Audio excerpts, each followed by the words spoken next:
On today's episode of WatchJRGo, I woke up wanting to do some welding, so I did, and now the bumper is sort of one piece.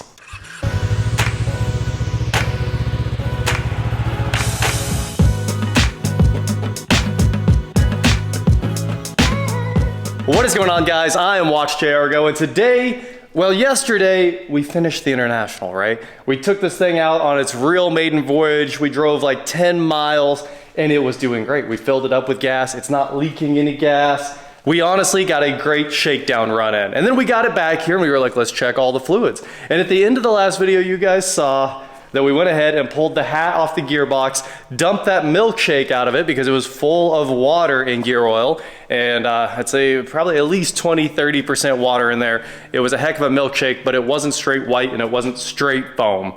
So it was doing a little something, maybe helping keep the gears cool, but it was not helping us shift at all, because shifting, even if we synchronized our shifts, it just wasn't working. Double clutching, we were having the worst time of our lives yesterday. So we did a little Googling, because it's actually really hard to figure out fluid specs for this thing. And people have 4 different ideas of what you should be running in your transmission. And some people were saying 50 weight SAE is probably the best thing to get smooth shifts out of this. But we went ahead and went with one of the medium recommendations, because they had a whole bunch of different viscosities they were recommending. But I think we're gonna go ahead and do 75W90. I'm pretty sure they wanted GL5 75W90, and they highly recommended not running full synthetics. So I had a bottle, but I had about that much left in it, of a gallon. So I just got back from the morning O'Reilly's run, where I bought 2 more gallons, because I'm gonna just jump underneath it and change the diff fluid as well. Might as well. 80W90, not 75W90. So that is the plan. We're gonna fill that gearbox back up and throw the top on it. Then it's ready to drive again. In the middle of the night, I came back out here. I finished up a bunch of other stuff, put the high beam switch in, our brand new one, and then I drug the welder out at 2 in the morning and went to work. So this had like a 1/4 inch void. Even putting this where the hole kind of belonged, even the last people that they arc welded this and welded the bolts into place. So those are gonna have to be cut off when we actually have to remove this. So I filled that giant gap right there with tons and tons and tons of wire. It's not a beautiful weld, but it's a weld, and I jumped on this thing and it's solid. I put all my weight right on the end, jumped on it, didn't break off.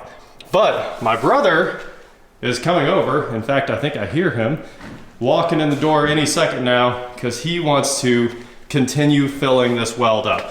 Take a look at the grinding. You guys know the saying, a grinder and paint makes me the welder I ain't. Well, I can do some hot gluing, but finishing it is just a lot of work. It's the weld team, the X-ray certified weld team. Nope, we're not here. I actually brought my X-ray machine, so good luck. I was literally welding to leftover arc welding bead. They had just there was just straight up pieces of rod kind of shot to that thing. So I had a lot of filling to do, and I did what I could. I got flap discs. Flat discs aren't the move. They're not? Nope. Well, we're over here working away, and now we have filled the oil bath air cleaner up. Everybody was, in love with them being the best air cleaner. I saw all the comments. So we do have fresh oil in the oil bath here, because it doesn't look like it had oil in it forever. So now we should have freshly oily filtered air.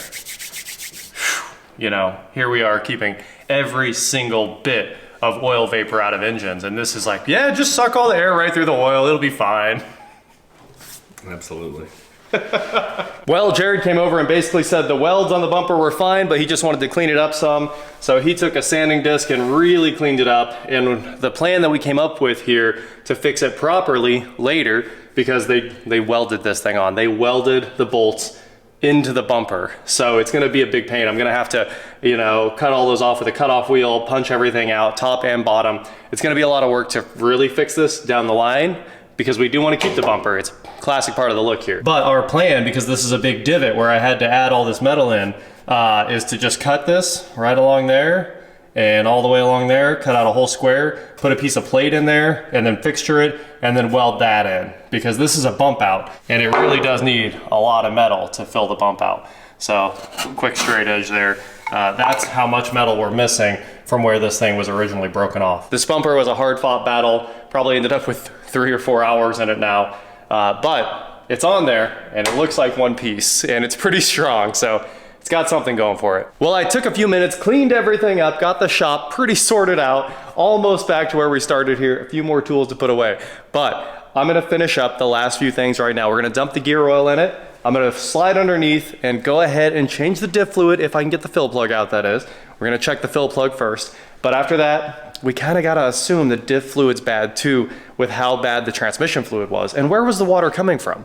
How did it get all this water in it? The only thing I can think is take a look at that right there. Water must have been coming down the center, running back, going down the firewall, and then running over the bell housing for so long that eventually it was like creeping around the gasket, into the bell housing, into the top of the transmission. It's the only explanation I have, other than maybe it was just absolutely buried in the mud at one point. Maybe it went through a river and they left it there for a little bit and it sucked some water in.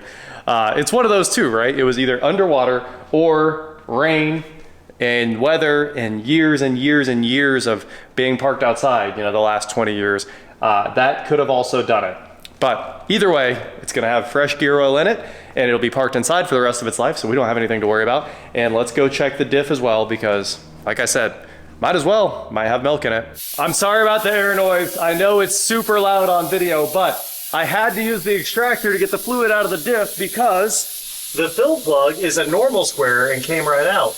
But the drain plug down there, you can see where it's shiny, is an inside square. So it's like a giant Robinson that's not 3/8 or a quarter, and I have nothing to remove that. It's just something you would never need to use in modern times. So the extractor is down here sucking out the diff oil, and it's doing a great job. It's gonna take quite a while. It always does through that tiny little hose, but it'll do it all for me and I don't have to sit under here and pump. So we're gonna let it happen. The nice thing about this taking forever is it gives me time to finish up the transmission. So I'm gonna dump the gear oil in there right now and finish. I went ahead and bought the crimps for this at O'Reilly's too, so we'll finish up our bus bar. And when that's done, I think we'll be good to refill because there was no water in the diff. That oil came out black and I started at the top and worked in. So I think it's totally fine. It's just old. I think you're supposed to fill it to the center, like where that little shelf is right there. And I'll fill it up and she should be ready to rock. Hopefully smooth shifts from here on.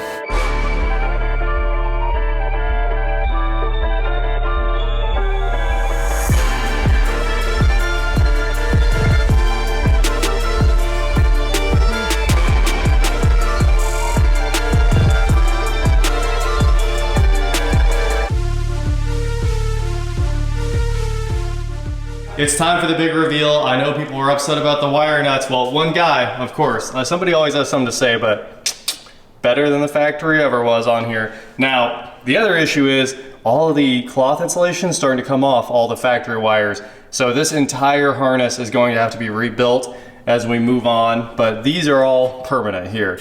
Hopefully this all stays with it forever and it's all brand new wiring all the way to the adapters for the headlights, and now we just have to rewire the headlight feeds, but it's got a nice ground too. Check this out. There was no good ground, so we were still using an alligator clip on the battery right there. But now the ground comes right over here, and I put a little bolt in there with a ring terminal, so we've got a nice ground. I'm pretty sure that's gonna be a good ground. We'll find out. You know what, I already tested it. I know there's power, so I'd say it's a good ground. Electrical done, diff fluid dumped and refilled. We got it all pumped out with the extractor. Eventually, transmission freshly filled. I'm so excited to see if this thing shifts correctly. So with that said, and you know, oil in the oil bath air cleaner now, let's get it out on the road. It is pretty much back to factory specs. It might not look that pretty, but mechanically, she's pretty solid, I hope. And we also ordered the 2 front tires. Those are gonna be here tomorrow, just to get around on them because we are worried about this passenger tire coming apart. So I'm gonna check all the pressures right now too. Back one looks like it might be a little low, and then we're out on the road. It's also a really hot day, and this obviously has no air conditioning, so it might be a lot of fun. Yeah, if that thing had a built-in Milwaukee vacuum, like the shop vacs and the Odysseys. Oh, spin it around. Logo out, for sure. We gotta make sure. If it was yellow, I'd do it. If it was yellow. How cool is that? And it's still a step. I know it says no step, but I stand on that thing all the time. How's it know? It's connected to the frame, I think. No. The vacuum says don't use as a step stool. Well, yeah, probably shouldn't do that. But that's what it is. All right, guys, the International is back to together. We are ready to take it on a drive. Scott, King of Candy here, doing a good job. He just aired up all the tires. So he went and checked all of our tire pressures, and Eric just cleaned out the whole bed. So that's looking much better. And I took a broom and just broomed out the interior here. Vacuumed up the tons and tons of dirt that came out after a little brushing. So now, the only thing that's left is we don't have a horn. Honestly, the horn is it. And now we've got the tag on it. We can throw this away. We're good to go.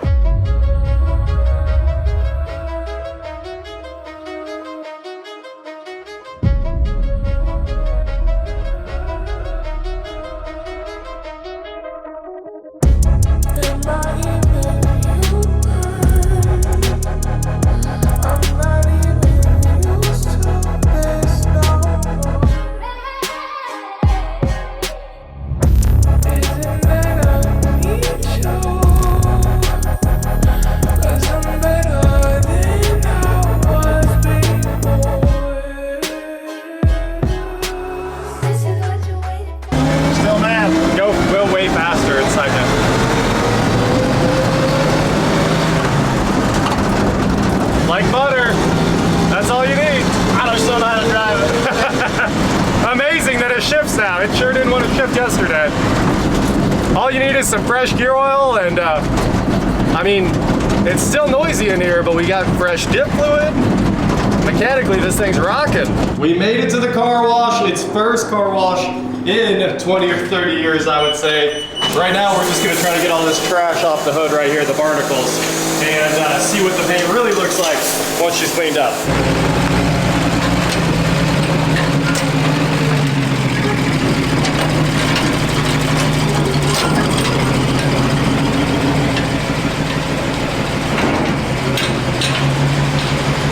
And we're back in the shop after our first car wash. Look at that, all those streaky mud lines are off of it. We got the bed washed out pretty well. The windows are finally starting to come back here a little bit. And we covered this thing in the car wash spray wax to see if it would make it pop. It really didn't, but it was worth a shot. We figured if the water beat it off of it, it might be kind of cool. So it's been really cleaned up now, and we were gonna get a bunch of awesome drone shots in this video, but the drone was a casualty of war. I had it on auto follow, and it has all the obstacle sensing and everything, a Mavic 2, right? And it decided to go into a power line and destroy itself. So obviously the prop can be replaced, it'll fly again, that's no problem, but it also broke the camera lens, so that pretty much totals the thing. So unfortunately, we lost $2,000 trying to go get a $4 car wash.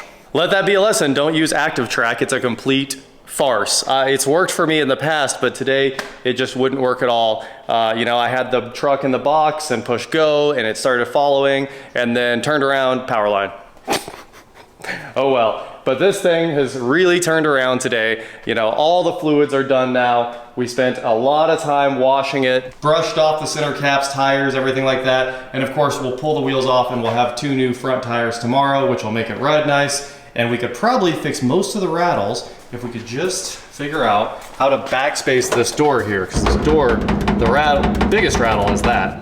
And best of all, the transmission works better today. That is it for today, guys. Thank you so much for watching. Don't forget to head on over to shop WatchJRGo.com for cool shirts, not like this. This one even got holes blown through it by the welder today. And please like, share, subscribe, do whatever you want to do, and I will talk to you next time. Tires tomorrow, and we are ready for cars and coffee. Can't wait to get there. We'll take the 67 and the 51, and it'll be a rockin' setup. We also have all the trim for the hood, and we thought about putting it on today, but decided against it because we don't want to break any of it, and we'll just do it one time once the hood is actually body worked and painted and all that good stuff. But it sure will look good with the International logo right there and the trim piece.